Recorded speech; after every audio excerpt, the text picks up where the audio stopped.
Greetings people, 'tis I, 480 volts, and welcome back to Let's Play Sonic Heroes. Alright, in the last several videos we have completed the campaigns of Team Sonic and Team Dark. But now it says there's no data on the memory card. Well, that's because we're going back in time a bit. Before I began Team Sonic and Team Dark, I started by doing Team Rose, because Team Rose has a very important job, and that is to get all the Chaos Emeralds. Okay, here we go. But first, let's go ahead and get into their story. There's Cream the Rabbit, and there's Amy Rose.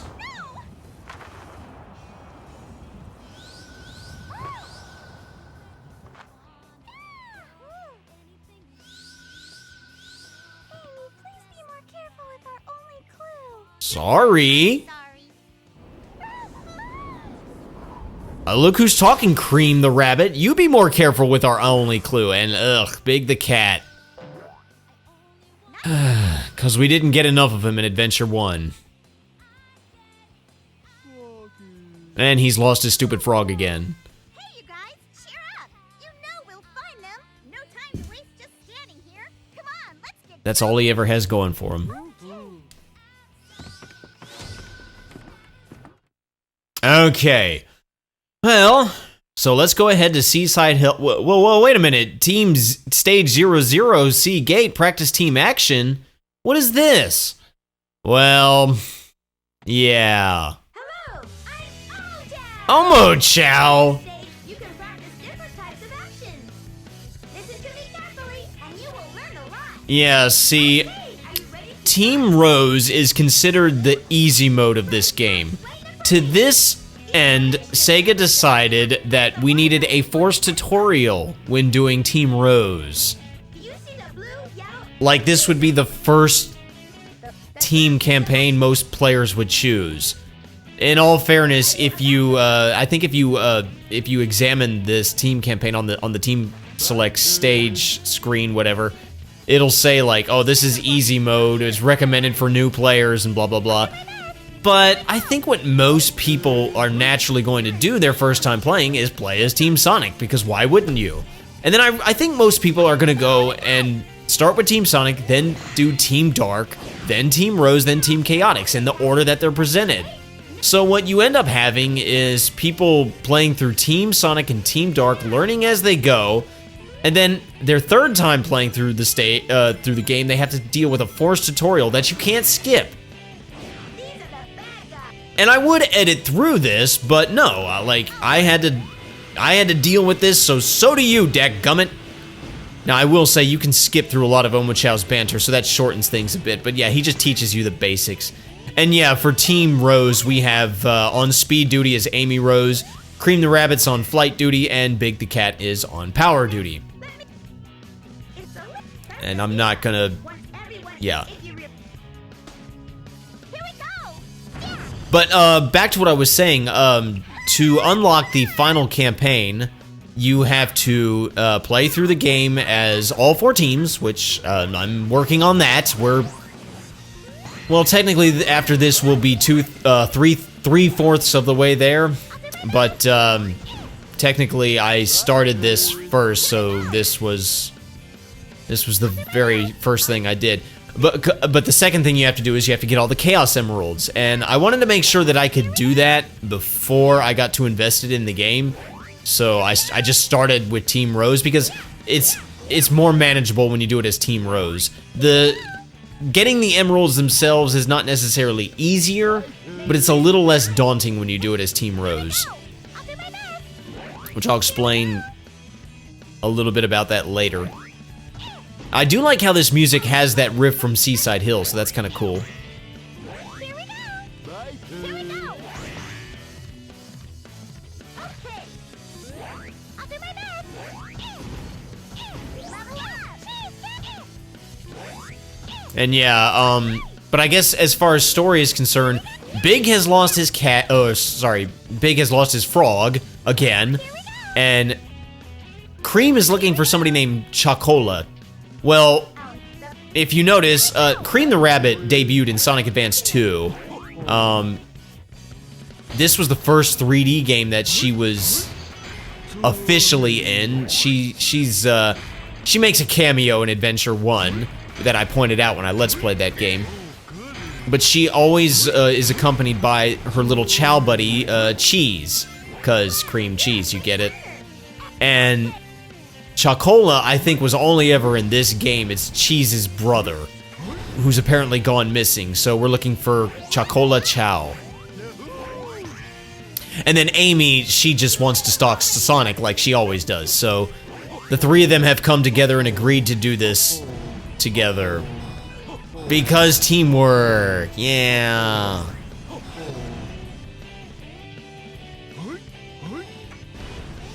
I've talked about it before how this game's story is not that deep. It's especially simplistic as Team Rose.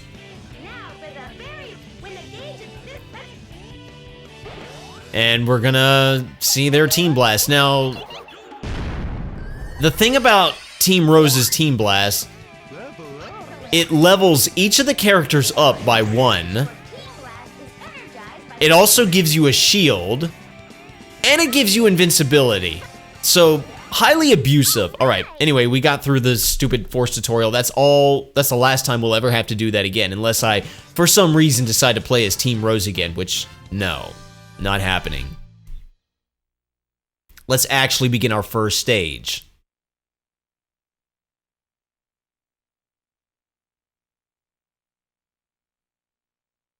Maybe.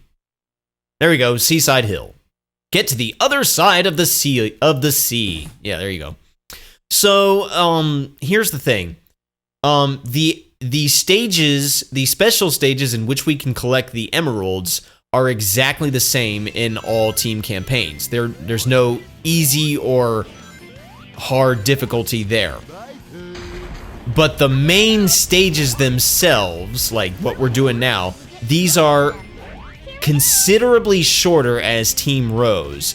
And I mentioned that in Team Dark, they're supposed to be longer, but I didn't really notice it that much, although I did notice increased difficulty in other areas. When you play as Team Rose, no, I definitely notice these stages being a lot shorter and a lot easier. So, getting to the special stage requires that you grab a key, like the one that's in front of us, and we hold on to it through the remainder of the stage. Now, not so much now. This is an odd-numbered stage. We don't need to get the key there, because that'll just lead us to a bonus minigame where we play for 1-ups. But, to get the emerald, we have to do it in Act 2. Well, it's not really an act. This game doesn't really have acts, but, you know, like, I consider Ocean Palace to be Act 2 of Seaside Hill, and, you know, what is it, Power Plant to be Act 2 of Grand Metropolis, and that kind of thing. So, if you'll allow me to say Act 2, that's where we need to try for the emerald. It's just easier to hold the key throughout a stage as Team Rose, because the stages are shorter, they're easier, and the Team Blast is so abusive. I'm going to be a lot more liberal with the Team Blast in this campaign, I think. Not so much in Act 1 of these worlds, but definitely in Act 2. Now, I've mentioned before how Team Dark was essentially a clone of Team Sonic. For all practical purposes, each team basically plays out the same, but there are a few subtle differences now. Like, Amy, for example, she can do the homing attack, but I don't think she can do the triangle jump, and I don't think she can do the light ring dash, so she's not exactly a clone of Sonic. Cream, for the most part, is a clone of Rouge and Shadow, but those two did the dummy ring bombs when they were by themselves. Cream does not do that. She has an attack where Cheese will attack enemies, kind of like Beat the Bird in Mega Man games, or old Mega Man games. So that makes her slightly different than Rouge and Tails. And then the most different would be Big. His ground attack is actually the Flame Dunk, as opposed to Knuckles and Omega, where it was their air attack. His air attack is his Big Belly Slam, which is a little bit unwieldy, not gonna lie, because he kind of bounces when he bounces, it's kind of hard to control. And when he's at any other level other than level 0, if you continually spam the ground attack, he'll do like a move where he swings his fishing lure around, and it will do good damage. Unfortunately, it goes in a circular radius pattern, and as opposed to the other teams where that circular radius pattern destroyed anything that was in it, this attack focuses on the outer edge of the circle, if that makes sense. So it's kind of limited on its range, but still pretty powerful. Did he really just say the cute rabbit can do it? Yeah, if I can stop talking about the technicalities and divert the story for like 2 seconds.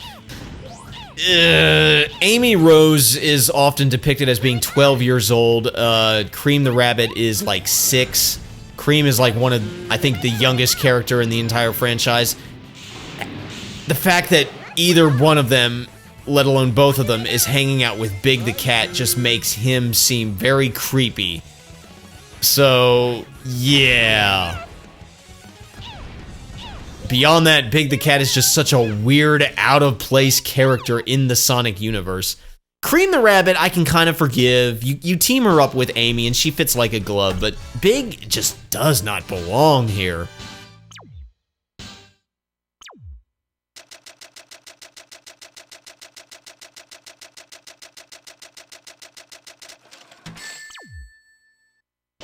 We're like awesome. Ugh.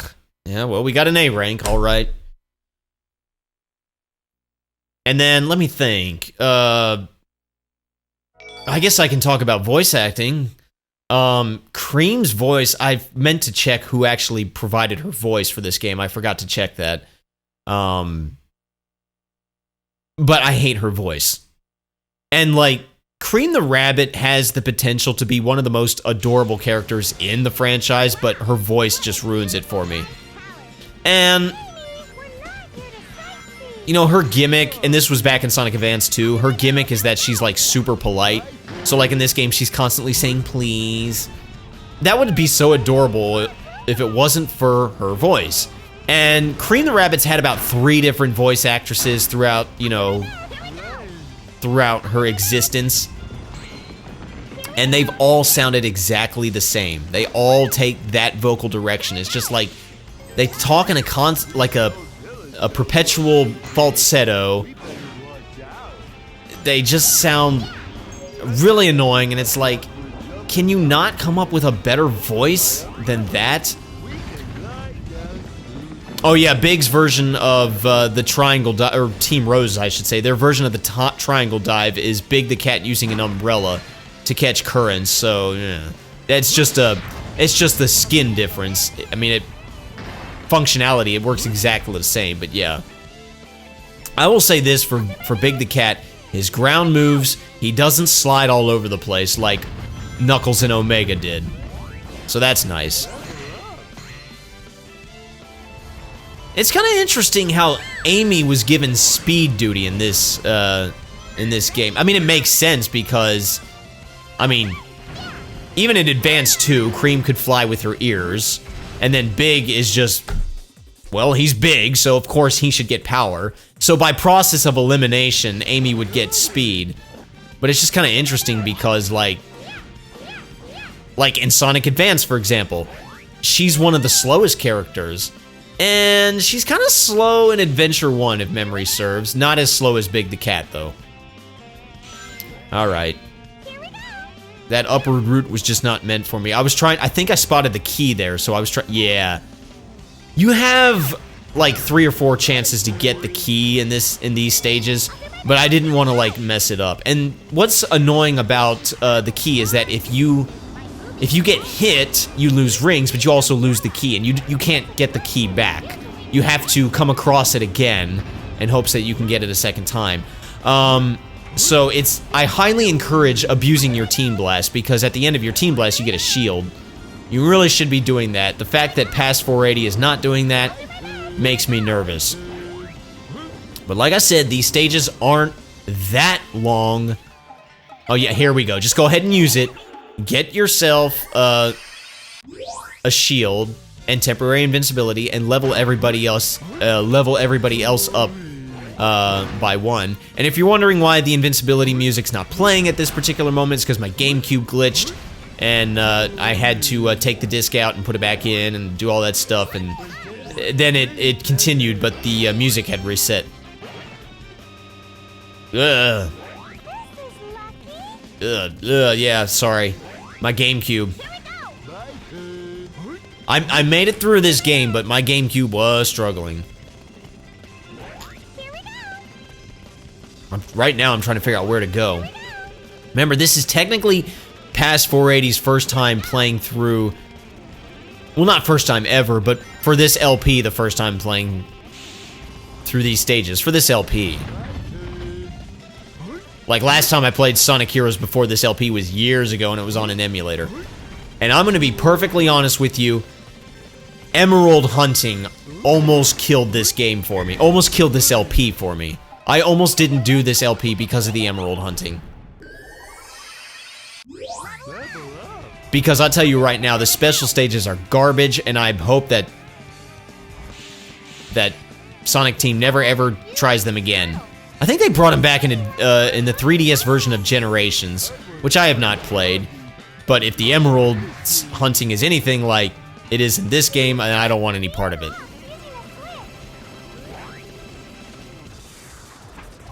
Oh yeah, and if you hold down the A button as Amy while she's in midair, she does her little hammer spin thing, which will cause a little wind effect that'll have the same effects as Sonic's tornado spin, but like it doesn't home in on enemies like his did, so it's slightly less reliable that way, and it just doesn't feel the same. And like there'll be poles in this run where you do the spin around the pole thing. You do it the same way. You just have Amy use her hammer spin, but it just doesn't feel like it should work. I much prefer the tornado spin. But whatever, this is what we got. And there's the goal ring already. We haven't even hit 20 minutes yet, and that's with a tutorial that we were forced to do. But since I held the key throughout the stage, we'll be able to do the special stage. And potentially get the emerald. Now, the special stages work out, they operate basically just like... Super duper happy. Oh, Big, never say that again. They play out just like they did, we saw one of them when I first played Seaside Hill as Sonic. It's the same deal. You will go down this tube, you will collect you will collect, I'm sorry, you're in a half pipe, or you're in a tube. You'll be collecting orbs and stuff to increase your boost meter, but instead of a time limit, you have an emerald that's floating away from you, and you just need to catch that emerald. And I'm explaining all this now because I'm not gonna have a lot of time to do it. Basically, what I do is I start out as I start out as Amy. I've already got the emerald, and as soon as I collect orbs, I switch over to Big the Cat and then just hold down the B button. And so he's constantly boosting. The reason you switch to Big the Cat is because he's a little easier to control than, say, Amy. And you need every little bit of control you can get because, man, these special stages control like garbage. But I did get 4 extra lives out of the deal and the emerald. So sweet. 1 emerald down, 6 to go, and we're going to do a boss fight now. And the music was slightly different than the odd-numbered special stages. I like this music better, actually. It's by Fumi Kumatani, I believe. Maybe it's Fumi Kumatani and Jun Sano. All I know is it's freaking awesome, and I love it. It's easily the only good thing about the special stages. But now we have to fight Dr. Eggman. Or rather, the Egg Hawk. As I mentioned in Team Dark, that these type of boss fights, they had more HP than in Team Sonic. Now, for Team Ro's case, they have far less HP, so there you go. So, again, these boss fights, will not take as long. But Team Blast is your friend, as always. Because, you know, now I really should be using Cream here to spam the Thunder Shoot and keep filling up the team gauge. But, remember, this is first time playing through the game, so I was still kind of getting familiar with everything.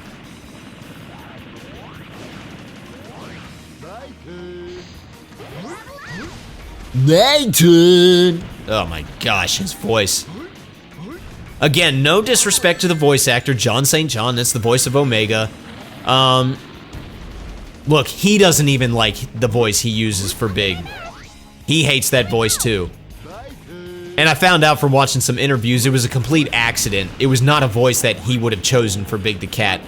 Lonnie Manella booked him for the role of Big the Cat, and he saw Big the Cat. He saw a picture of him. He was like, "Wow, that's a dumb, stupid-looking cat."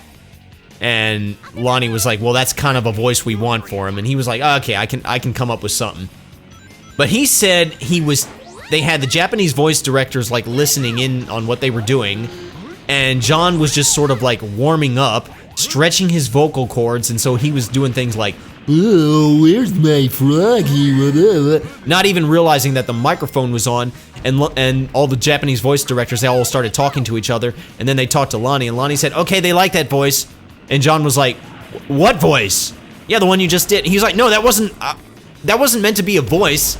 No, I can come up with something way better." And Lonnie was like, they like that voice, so he had to do Big the Cat in that voice for the entirety of Sonic Adventure. And then when they brought him back for Sonic Heroes, they wanted the same voice. So he says he thinks it's the dumbest voice that he's ever done in a video game character, and it wasn't the voice he would have chosen.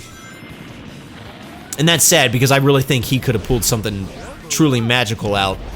But that's an example of voice directors being to blame in a lot of cases when it comes to a voice you don't like.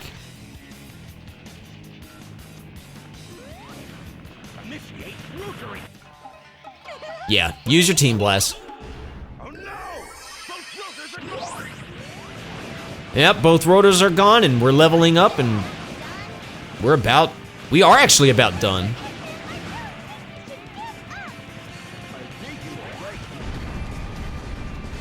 There we go. He's already dead.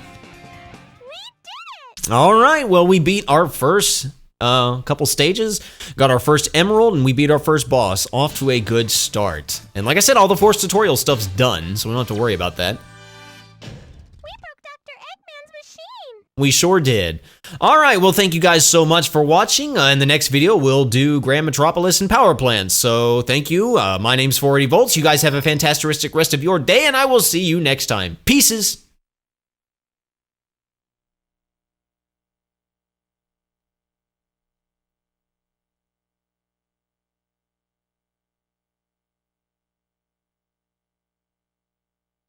Amy, are you sure Mr. Sonic is here? No doubt about it. My heart is never wrong. Then it must be what a huge plant! The buildings are so tall, it's making my head spin! Doggy!